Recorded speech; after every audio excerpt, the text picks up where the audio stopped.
जम्मू कश्मीर में जो आतंकी हमला हुआ उसमें छत्तीसगढ़ के व्यापारी दिनेश मेमारियन की भी जो है मौत हो गई थी। उनकी फैमिली हमारे साथ है, उनके लड़के शौर्य मीरानिया, उनकी जो है वो पत्नी हमारे साथ है। हम सीधा उनसे बात करते हैं।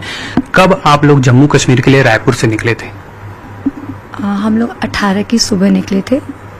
18 से 16 का हमारा था। 10-12 साल से मेरे पति की इच्छा थी वैष्णो देवी के दर्शन करने की, और कुछ वहाँ बापू की कथा होने वाली थी, तो वो भी हमारे परिचितों की थी। तो ऐसा लगा कि इतने साल से रुका हुआ है तो भगवान की कृपा से दोनों काम हो जाएगा। तो हम 18 को निकले बाय फ्लाइट। हम पहुंचे, फिर हम 19 को शौर्य हम लोग 19 को हमने वैष्णो देवी किया। हमारा भगवान की दया से वैष्णो देवी में सारे दर्शन अच्छे से हुए। वैष्णो देवी के, भैरव बाबा के नीचे जो एक और मंदिर है वो भी हम किए, रात को स्टे किए। फिर नेक्स्ट डे हम निकले पहलगांव के लिए। लेकिन बोलते ना कहीं हमारे देवी पितर होते हैं, वहाँ पे आप लोगों ने सुना होगा कि लैंडस्लाइड हुआ था, 15 गाड़ियों का या कुछ हुआ था, तो हम फंस गए थे। तो हम एक जगह वहाँ पे क्या कोट, सनक कोट या कुछ था, वहाँ हम रुके, नाइट स्टे किए। अगले दिन फिर जो बड़ा रास्ता था जो बहुत घूम के जाता है, क्या पीर की गली, हमारे ड्राइवर साहब बहुत अच्छे थे, उन्होंने हमको हेल्प किया और पीर की गली से लेके गए। तो वहाँ भी वो रास्ता ब्लॉक हो गया, बर्फबारी होने से, बहुत स्नोफॉल या कुछ हुआ था। I exactly actually I am not in situation to recall, I am so sorry. तो हम फिर नेक्स्ट डे निकले, हमारी प्लानिंग थी हम, और 22 को शौर्य, 19th ये हुआ, 20th हम फिर से निकले, और 21st हम कहाँ थे शौर्य? 21st हम पहुंचे। मैं थोड़ा सा सेंसेस में, I am very sorry. 21st को हम पहलगांव पहुंचे 3-4 बजे, बट हम बहुत थक गए थे, तो उस दिन हम स्टे किए थे। 22 को हम निकले पहलगांव में सारे स्पॉट्स जो थे उसका सर्वे के लिए, एंड जो मिनी स्विट्जरलैंड कहते हैं वो हमारा लास्ट स्पॉट था। उसको करके हम 1 बजे वहां से गुलमार्ग के लिए निकलने वाले थे, but as we have a very hard luck, bad luck, whatever, हम 1 घंटा लेट हो गए। करते करते 2 बज गया था। हमें, मेरे बच्चे कुछ कर रहे थे, मैंने और मेरे हस्बैंड ने जिस घड़ी देखा ही कि 2 बज गया है, लेट हो गया, हमें निकलना चाहिए। But my daughter was doing zip lining, तो करने गई थी, नहीं कर पाई। जो भी थे ये लेके गए थे, तो काफी दूरी पे था वो, तो शौर्य दूर थे। लक्षिता जिप लाइन के एज पे थी जहाँ पे बंजी जंपिंग हो रही थी, तो वो बंजी जंपिंग करना चाहती थी। And with that very that time मुझे वॉशरूम जाने की इच्छा हुई, तो मेरे हस्बैंड डॉटर हम वॉशरूम की तरफ बढ़े। तो मैंने कहा 2 बज गया, दिनेश लेट हो रहा है, आप लक्षिता को बंजी जंपिंग करा दीजिए, मैं वॉशरूम जाके आती हूँ। सर मैं वॉशरूम, मेरा जाना हुआ। मेरे हस्बैंड ने बोला मोबाइल रख लो, बैग रखो। मैंने कहा वॉशरूम इतनी छोटी सी है, मैं नहीं जा पाऊंगी, मैं आती, उसमें नेटवर्क भी नहीं है। जैसे मैं वॉशरूम में घुसी, फायरिंग की आवाज़ आई, बट क्योंकि वहाँ एक्टिविटीज़ हुई थी तो मैंने उम्मीद करी थी कि जब मैं बाहर निकलूंगी मुझे ये देखने को मिलेगा। 2 या 3 फायरिंग सुनी मैंने, बट मैं नॉर्मली, मैं जब बाहर निकली तो मुझे जो साथ में टूरिस्ट उन्होंने बताया कि टेररिस्ट का अटैक हो गया। एक बार समझ में तो नहीं आया, मैं भागना चाहती थी अपने पति बच्चों की तरफ। फिर उन्होंने कहा कि आप वहाँ मत जाइए, वहाँ कोई नहीं है। बोले मेरे हस्बैंड मुझे छोड़ के नीचे नहीं जाएंगे, वो वहीं होंगे। बोले आप लेट हो, 3-4 फायरिंग हो चुकी। बोले हाँ मैंने 3 सुना, मुझे लगा एक्टिविटीज़ हो रही है। तो उन्होंने मुझे फिर हाथ पकड़ के, सब एक दूसरे को हेल्प करे थे लेके जाने के लिए। तो वो घसीटते, गिरते, पड़ते, वो गॉज को फाड़ते हुए, वी जस्ट रनिंग। मैं गिरी, लोगों ने मेरा हाथ पकड़ के मुझे घसीट के नीचे उतारा, बहुत कुछ हुआ। एंड पूरा whole time I was trying to call my husband, my daughter, my son and myself also, because मेरा फोन भी उनके पास था, ना मेरे पास कैश था ना मेरे पास फोन था। But I was lucky enough कि मुझे कोई मिले। उनके फोन में नेटवर्क था। मुझे मेरे बेटे का नंबर कैसे याद आया मुझे नहीं पता। मैंने इसको कॉल किया, बहुत देर लगाने के बाद शायद इनको कॉल लगा, तो इन्होंने कहा मम्मी मैं तो नीचे आ गया हूँ। तो आई वाज लाइक शॉक कि ये नीचे है, तो फिर शॉट दिनेश कहाँ है? आई was like shouting that time also. हम वहाँ थे, but I was shouting on my son की शॉट तुम पापा साथ क्यों नहीं हो? तो जैसे कि मम्मी, मेरे बगल से फायरिंग हुई है, मेरे शर्ट पे ब्लड का स्टेन था। एक घोड़े वाले भैया थे, वो मुझे नीचे लेकर आए, तो सॉर्टेड, मेरा बच्चा मुझे मिल गया एटलीस्ट। तो मम्मी आप नीचे आओ, फिर हम बात करते हैं। फिर किसी तरह से जो जिनका फोन था ट्रैक करते करते जिनकी हेल्प ली, हम नीचे पहुंचे। उसके बाद फिर शौर ने मुझे ड्राइवर भैया को हैंड ओवर किया। जो हमारे ड्राइवर थे, मैं उनका नाम जरूर लेना चाहूंगी, सोहेब भाई। वो मुझे लगता है कि अगर कुछ बुराई होती है, कुछ घटना होती है, तो भगवान हमारे लिए एक बंदा भेजता है। तो मेरे लिए वो भगवान का रूप था, क्योंकि एक अनजानी ऐसी स्थिति में आपको कोई एक हेल्प करनी चाहिए होता है कि मैं एक अकेली लेडी हूँ, मेरा बच्चा अपने पापा को ढूंढने निकला, तो मैं किसका मुंह देखूं, ना फोन है ना कुछ है। उन्होंने मेरी बहुत मदद की, फिर वो मुझे संभाले। शौर मुझे हैंड ओवर उनको करके गए। ये बोले मैं मम्मी ऊपर जा रहा हूँ, मैं पापा को देखता हूँ। मैंने कहा तुम ऊपर कैसे जाओगे, मैं भी चलूंगी। तो देखिए मम्मी अपन हैंडल नहीं कर सकते। एंड मैं बहुत बुरी स्थिति में थी, मतलब कीचड़ में फंसे, सब कुछ गंदगी, मैं सेंसेस में नहीं था, कॉन्स्टेंट क्राइंग लगी नहीं थी। मुझे बहुत लगा था कि मूवी चल रही, शायद ये अब एंड हो जाएगा। उसके बाद आई रिमेम्बर कि थोड़ा देर बाद फिर शायद कोई अनाउंसमेंट हुआ। मैं जगह जगह पूछ रहा था, मिसिंग, मुझे एग्जैक्टली नहीं याद है कि क्या स्थिति थी। 4 बजे के आसपास मेरे हस्बैंड का कॉल डायल हुआ। अप्रोक्सीमेटली मैं कंफर्म में नहीं बता सकूंगी, वही ड्राइवर के फोन से मैंने किया। ड्राइवर का फोन था, इनका था, वो जो हेल्प किया वो चले गए। तो 4 बजे के आसपास मेरे हस्बैंड के फोन में रिंग हुआ। फिर एक बंदे ने उठाया। जब मैंने पूछा तो उन्होंने कहा कि चार्ज पे फोन लगा है। मैंने कहा नॉट पॉसिबल कि एट दिस आवर मेरे हस्बैंड फोन चार्ज करेंगे, आप हो कौन, आप बताइए हुआ क्या है। तो वो कुछ बोले ही नहीं। तो फिर उन्होंने ड्राइवर साहब को बोला कि आई थिंक ये मतलब आपके लैंग्वेज समझेंगे, कश्मीरी मेरे को शायद नहीं आता। तो जब उन्होंने बात किया, उनसे बात करके उन्होंने बोला कि ये बोल रहे हैं कि दोनों को घोड़े में नीचे भेज दिए। बट कहानी ये थी कि उनको बता दिया गया था कि शायद शॉर्ट हुए, मुझे ठीक से याद नहीं आ रहा। तो वो बोले भेज दिया गया। तो अब आप सोच रहे हो ना कि मेरे हस्बैंड बच्चे तो नीचे आएंगे, मैं वेट कर रही हूँ। आई थिंक वो पूरे सराउंडिंग में बहुत कुछ रहा था, लेकिन मैं गेट पे ही बहुत देर तक बैठी हुई थी, बीइंग अ लेडी अकेले। वहां के लोग बहुत हेल्पफुल थे, कोई मुझे पानी दे रहा था, कोई मुझे चाय दे रहा था, नॉन स्टॉप। उसके बाद आई थिंक टाइम मैं नहीं बता पाऊंगी, बहुत देर के बाद कुछ लोगों को, जख्मी लोगों को नीचे लाया गया। मुझे पता चला, मैं वापस हॉस्पिटल की तरफ भागी तो मुझे मेरी बेटी खून में लथपथ दिखी। उसके हाथ में कट था, कपड़े फटे हुए थे, खून अगल बगल वालों का था, उसका नहीं था, कीचड़ था। तो मैंने पूछा लक्ष्यता, 2 मिनट उसको कंसोल किया। Then I asked where is पापा। तो सिर्फ मम्मी पापा को शॉट हुआ है। And I was like 2 minute मेरे को समझ नहीं आया, क्योंकि मेरे हस्बैंड को थ्रोम्बोसिस एक इशू होती है, वो होती है जिसमें आपका ब्लड क्लॉट होता है। तो आपको एक मेडिसिन लेनी पड़ती है जिसमें आपको अपना ब्लड पतला रखना पड़ता है। शायद मैं कुछ चीजें ऊटपटांग बोलूं, मुझे नहीं पता, बट ऐसा है। तो अगर उनको चोट भी लगती है तो हमको ध्यान रखना पड़ता है कि उनको चोट न लगे, उनकी खून बंद नहीं होती है। तो कहने की मुझे टेंशन हो गया कि अगर इनको चोट लगी है, इनका तो खून ही नहीं बंद होगा। तो मैं लक्षिता को फिर थोड़ा, वहाँ जो लोग थे हेल्पफुल थे, उन्होंने हैंड ओवर किया। फिर ड्राइवर भैया को किया, वो आधा घंटा ये सब चला। फिर पुलिस वालों को बताने की कि मेरे हस्बैंड को गोली लगी है, प्लीज हेल्प, मेरे हस्बैंड कहाँ है। एंड दिनेश का नाम कहीं भी नहीं था। उन्होंने बोला आप चेक करिए। मैं पूरे हॉस्पिटल में ढूंढी, सब जगह ढूंढी, नहीं था। तो उन्होंने कहा मैडम और आने वाले हैं, आप रुक जाइए, आ रहे हैं। कुछ लोग और भी कहीं कहीं गए हैं। बहुत देर तक मैं घूमी, सबसे हेल्प मांगी थी, सब बोले मैम सब कुछ होगा, आप रुकिए। तो फिर उसके बाद हम तीनों को उन्होंने क्लब हाउस भेजा कि आप लोग यहाँ से सुरक्षित जगह चल जाइए, माहौल ठीक नहीं है, बच्ची भी रिलैक्स हो जाए। तो उनकी बात भी मानना जरूरी था, क्योंकि इतना हौच पौच हो चुका था, वहाँ क्योस था। तो उनको लगा आप लोग बच्चे जिनके मिल गए उनको हम एक बार संभालें। तो हम तीनों अपनी गाड़ी लेके सोहेब भाई के साथ में पहलगांव का क्लब गए शौर्य। देन क्लब में थोड़ा देर बैठने के बाद नहीं मन माना कि नहीं, मैं यहाँ नहीं बैठ के रह सकती हूँ। मैं चाहती हूँ कि मैं वहां देखूँ कि हो क्या रहा है, शायद मैं मिस कर जाऊँ, क्योंकि कोई दिनेश को नहीं जानते। दिनेश कहाँ मुझे ढूंढेंगे, बस फोन नहीं है, दिनेश कैसे करेंगे। तो मैंने शौर को बोला हम चलते हैं। तो हम वहाँ स्पॉट पे गए। तो उन्होंने कहा मैडम आप कार पार्किंग में लगा के आप वेट कर सकते हो। उसके बाद क्या हुआ, मिसिंग, मेरा दिमाग ब्लैंक हो रहा। शौर्य से बात करते हैं, शौर्य बताएंगे वहाँ की कहानी। उसके बाद कार में मैंने पार्किंग में मम्मी और बहन को बैठाया शोएब भाई के पास पे। फिर मैं बाहर गया तो बातें चल रही थी कि कुछ लोगों को कहा जा रहा था कि अनंतनाग के जीएमसी हॉस्पिटल लेके जा रहे शायद तक, और कुछ लोगों को डायरेक्ट चॉपर से श्रीनगर ले जाया जा रहे। तो उसी में हम नीचे ही थे, वहाँ पे एक ऑफिसर थे, उनके पास में वो लिस्ट आते जा रही थी। तो उसमें हम चेक कर रहे थे बार बार नाम आ रहा है कि नहीं आ रहा है, आ रहा है कि नहीं आ रहा है।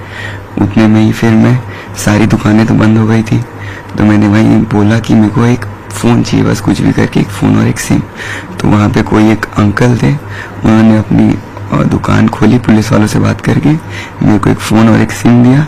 तो मैंने वो लेके मम्मी को दिया और उनका नंबर घर वालों को दिया, ताकि मम्मी घर वालों से बात कर पाए। उतने हम वहीं पे घूम रहे थे बार बार थोड़े बड़े कॉल्स आ रहे इधर उधर से कि क्या हुआ है कैसा है। कॉल्स हमारे पास बहुत आए, नया बहुत नंबर था, आइडेंटिफिकेशन के लिए हम ही दे रहे थे, but we are really blessed कि छत्तीसगढ़ से हो, श्रीनगर से हो, पहलगांव से हो, सब जगह से हमारे रिलेटिव्स भी वहाँ थे। ये सब होने के बाद मैंने जब दिलक्षण ने बताया तो मैंने 2 कॉल किया, आई थिंक एक अपनी मॉम को किया क्योंकि नंबर मेरे पास नहीं था, और एक कॉल किया था मैंने अपने जेठ जी को बताने के लिए कि भैया दिनेश का ऐसा ऐसा हुआ है।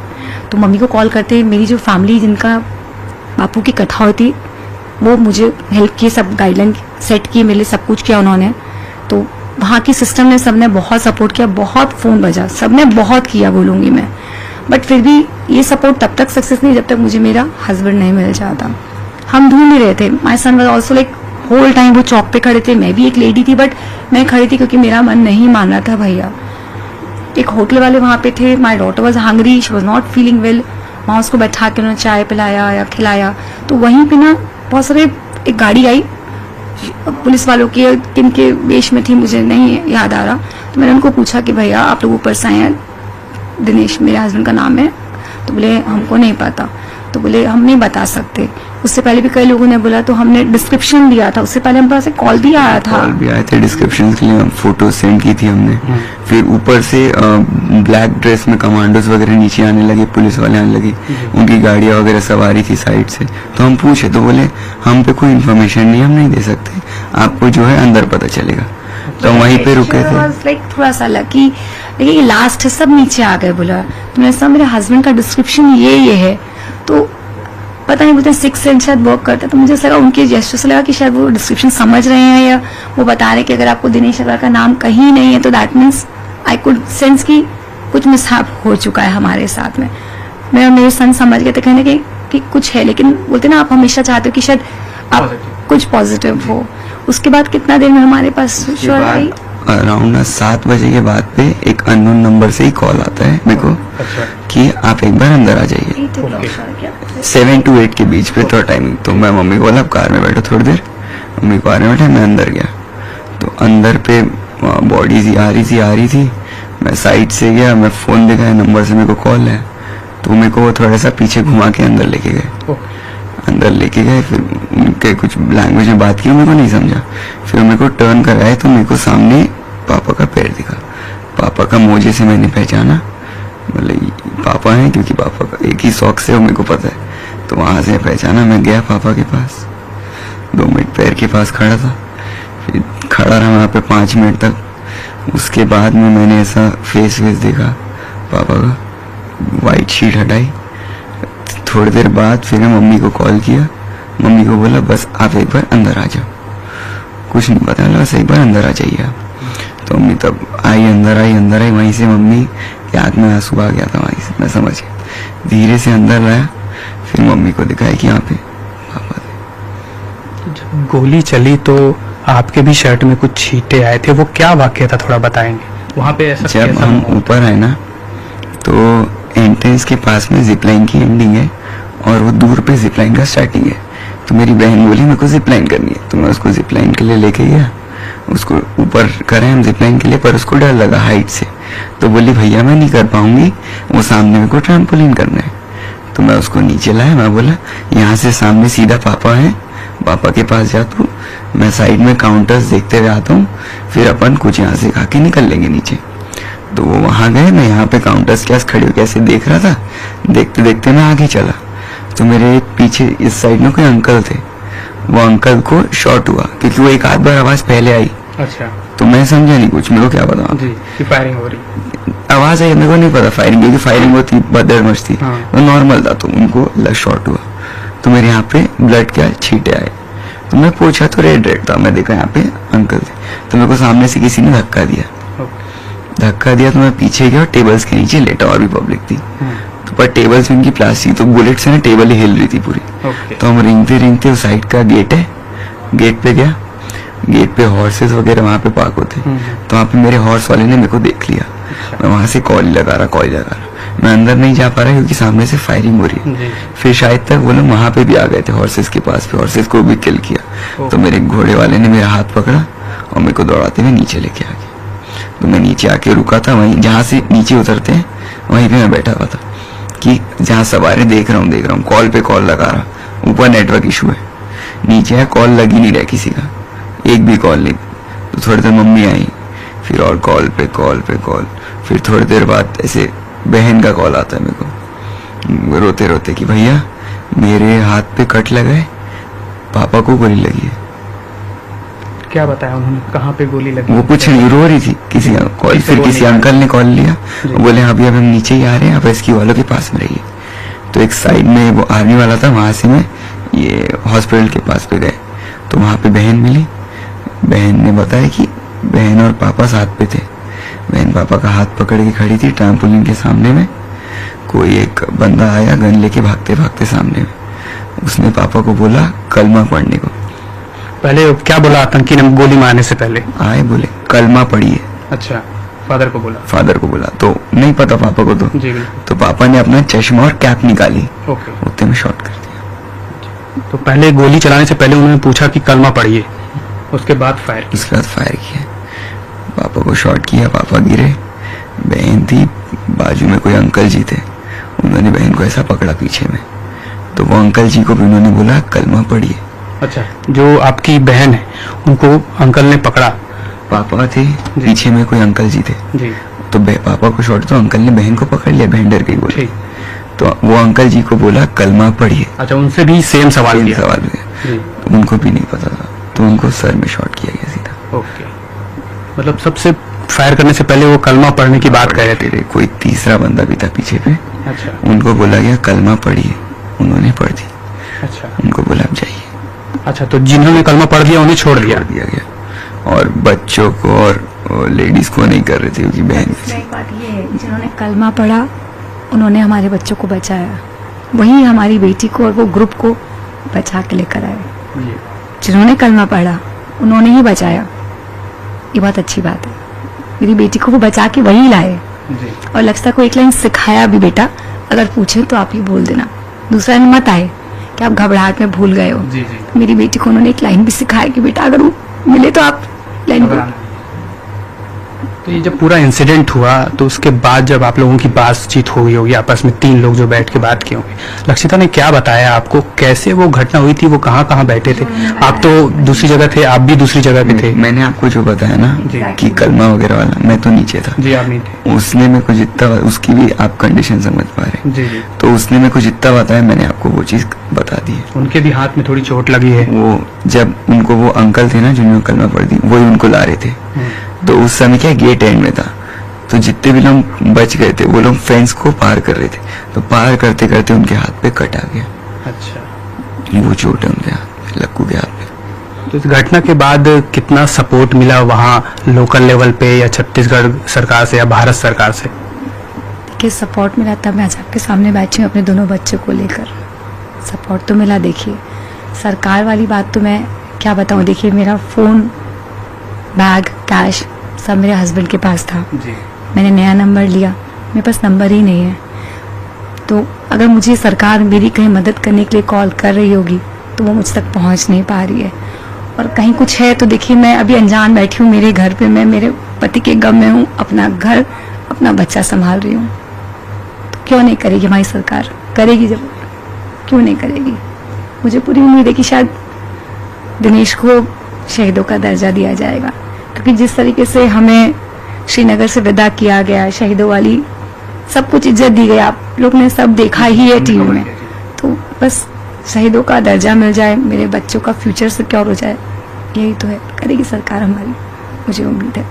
कल अंतिम संस्कार में मुख्यमंत्री भी शामिल हुए थे, एयरपोर्ट जब आया तब कई मंत्री भी थे वहाँ पे। सब आए, मैं अपने बिल्कुल भी होशो हवास में नहीं थी सर, लेकिन हाँ मुझे बाद में पता चला कि सर आए, सब आए। सीएम सर का फोन आया, डिप्टी सीएम का फोन आया, कि पता नहीं, मुझे नहीं पता सर, फोन आ रहे थे। तुम दिनेश के ब्याह पे तो हमें ही थैंक यू बोलना पड़ेगा, मेरे बेटे थे, सबका फोन बज रहा था। रमन सिंह जी भी आए थे, और हमारे जो हैं अभी प्रेजेंट सीएम, उनका भी आया था, डीएम सर भी आए थे, सबका फोन आया, सब आए भी, सब कुछ चल रहा है सर। देखिए कमी कहीं से कुछ भी नहीं आ रही है, कमी कहीं कुछ नहीं आ रही है। एक परिवार का मुखिया जो है वो आप लोगों ने खोया है और अभी बच्चों का जो है फ्यूचर बहुत आगे है। ये 19 साल के हैं, आपकी बेटी की बात करें तो वो 12-13 साल की हैं। तो इसके लेकर जो है वो कुछ उम्मीद आपको सरकार से और आपके बेहतर भविष्य के लिए?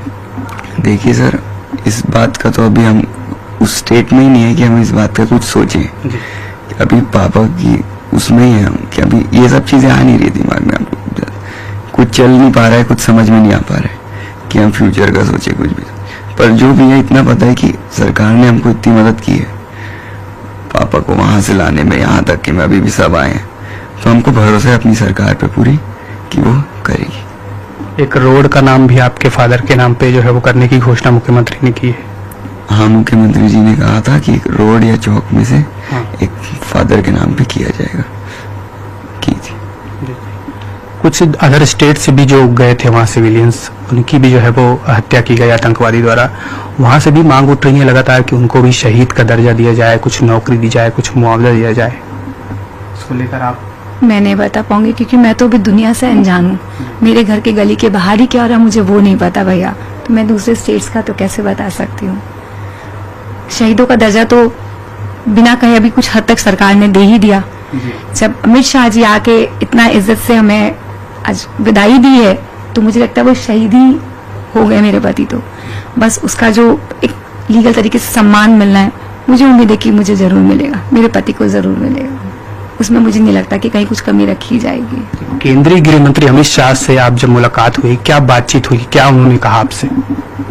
उन्होंने बहुत शांति से हमें सुना। वो कहने नहीं आए थे, वो हमारे साथ आए थे कि हम कहें, हम सुने। जब एक बेटी दुखी होती है तो घर का मुखिया बोलता नहीं, वो सुनता है कि बच्ची तू बोल, क्या बोलना चाहती है। तो हम उसमें बहुत, मुझे कहना चाहिए कि गुस्से में भी थे, दुख में भी थे, हम बहुत कुछ पूछ रहे थे, उनको बता रहे थे और वो बहुत सुकून से सुन रहे थे। तो बोले सब कुछ किया जाएगा, वो सुन रहे थे हमें। वो आए हैं तो वो करने ही आए हैं, तो उसमें तो कोई दो राय नहीं है, क्योंकि हमने सबने अपनी बातें शेयर की और वो बहुत सुकून से शांति से सुने। सब करेंगे कुछ। इस हमले के बाद प्रधानमंत्री मोदी ने भी एक बड़ी बैठक ली और काफी कड़े फैसले लिए हैं पाकिस्तान के खिलाफ। पाकिस्तान के जितने वीजा थे उनको कैंसिल किया गया है। 48 घंटे के अंदर जो पाकिस्तान के लोग यहाँ पे हैं उन्हें जो है वो भारत छोड़कर जाने को कहा गया है। सिंधु जल संधि जो है वो उन्हें स्थगित की है। तो इतने बड़े बड़े फैसले लिए गए हैं और अब बोला जा रहा है कि एक करारा जवाब दिया जाएगा पाकिस्तान को, क्योंकि ये हमला बहुत बड़ा। देखिए, हमला बड़ा छोटा मुझे नहीं पता, मेरे घर का नुकसान बहुत बड़ा था। मेरा घर खत्म हो गया, मेरे हस्बैंड चले गए, I am a house wife. तो आई डोंट नो कि वो क्या चल रहा है दुनिया में, क्या जवाब देंगे मुझे नहीं पता सर। मेरा घर अभी बिखर गया है, मेरा बच्चा 19 साल का है, तो मुझे नहीं समझ में आ रहा कि अब आगे क्या होगा क्या नहीं होगा। तो ये सब बातें मुझे कुछ समझ में नहीं आई। आप जो पूछ रहे हो, मोदी जी ने स्टेटमेंट दिया होगा, वो हमेशा से ही देश के लिए अच्छा करते हैं, तो वो जो बोलेंगे सही बोलेंगे। देखिए सर, लेकिन आप मुझे इसमें मेरी राय मांगेंगे ना, मुझे घर की गली का नहीं पता, तो मैं नहीं बता सकूंगी इसके बारे में कुछ भी। शोर से बात करते हैं, जब आखिरी बार आपकी बात हुई आपके पापा से, क्या बातचीत हुई थी? कहीं जाने की, कहीं घूमने की, कि अब यहाँ घूमेंगे वहाँ घूमेंगे? जब ये इंसिडेंट हुआ उससे पहले जस्ट क्या बात हुई होगी आप दोनों की? उससे पहले हम जो अपन जहाँ पे थे, हम मिनी स्विट्जरलैंड बोलते हैं, हाँ। उस वहाँ आने से पहले एक दो जगह और रास्ते में आती है, मेरे को नाम बिल्कुल याद नहीं।